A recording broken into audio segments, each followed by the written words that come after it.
Okay, may topic tayo ngayon. Ano lang, update dito sa TPMS. So, medyo long term review. Okay, panoorin nyo muna itong video na to. Ito, hindi na siya nagana. Try natin buksan. Yun nyo, nakatanggal na siya, hindi siya nag-a-alarm. Ito lang, lagyan nyo lang yung pambukas. Yan, dito sa taas. Tingnan natin kung ano yung itsura nito.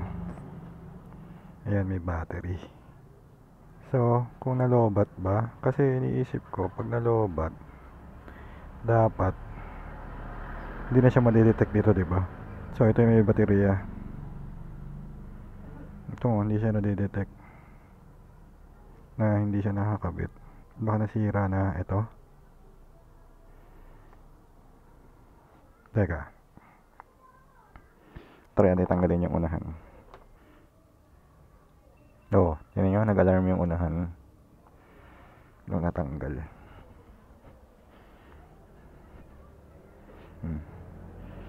Nag-alarm siya. So, try natin. Dahil balobat, hindi na siya nadidetect. Try natin ilipat yung baterya. Ito yung front. Ito na tayo malito. Ito yung rear, nandito.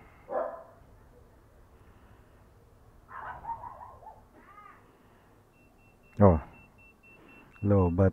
Na-detect na siya na natanggal nung pinagpalit natin. Rear. Kung pipili ako, mas gusto ko yung rear. Kasi mas sa experience natin, mas madalas siyang ma-flat. So habang di pa tayo nakakabili ng baterya, yung rear na lang muna. Tsaka kung makakakuha tayo ng magandang klaseng baterya. Ha? Malinis, oh, di ba? Partida. Ayan, yun ako magyabang kasi first time na malinis. Ito, hindi na siya gawa na. Kasi lobat. Tingnan natin kung madidetect niya yung likod. Kung totoong 34 pa rin yan. Hindi, ito muna. Kasi bala ko kargahan. Feeling ko kulang na to eh. 31. Sabi ko na nga ba kulang na eh. Gawin natin 33 or 34.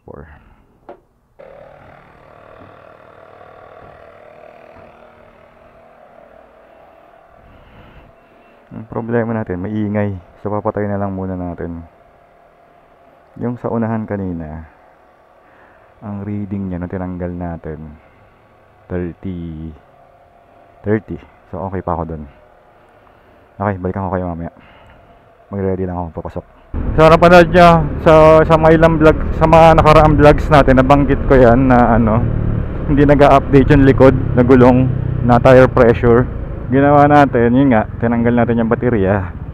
Sa buong akala natin, pag nalobat yung sensor, mag-a-alarm siya na zero siya. So hindi ganun ang case.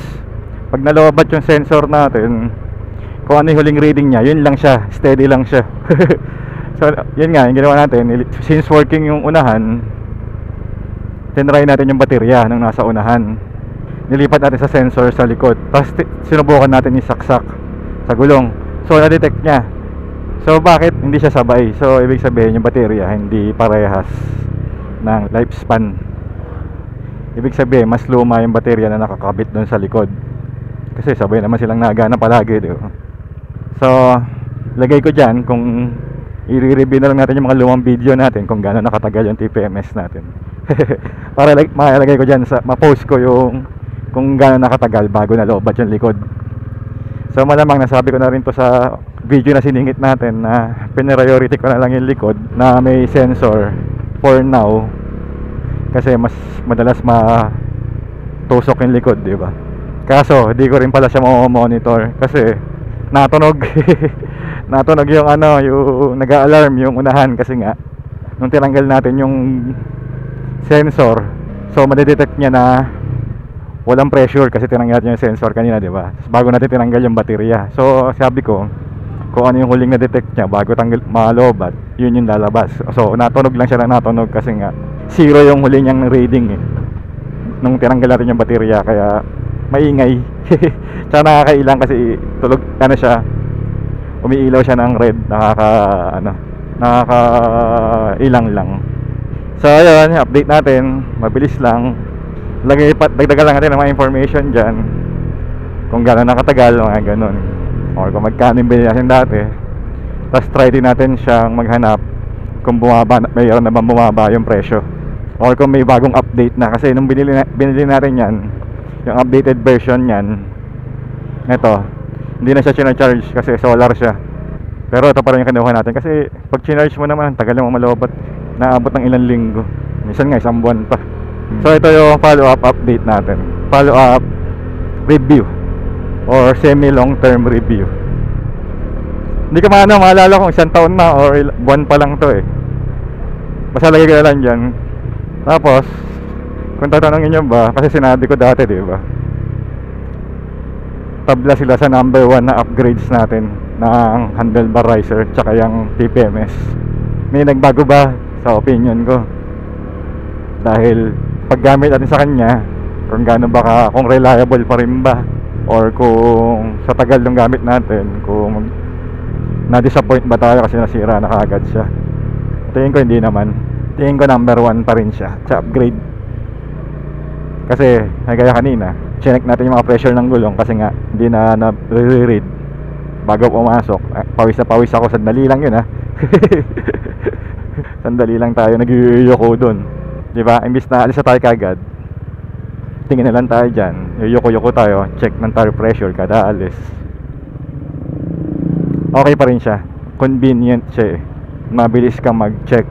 Well, sinabi ko na to sa mga vlogs natin nung bago yung TPMS natin, kagaya nung pinadaan ng kahoy, hindi mo na kailangang huminto para i-check, di ba, yung gulong mo, makikita mo na kagad dyan. So ganun pa rin, number 1 pa rin siya sa tingin ko. Tabla pa rin sila no handlebar riser. Okay, thank you lang matindi. Yun lang muna, short video para ma-update ko lang kayo. Hanggang sa muli, bye bye.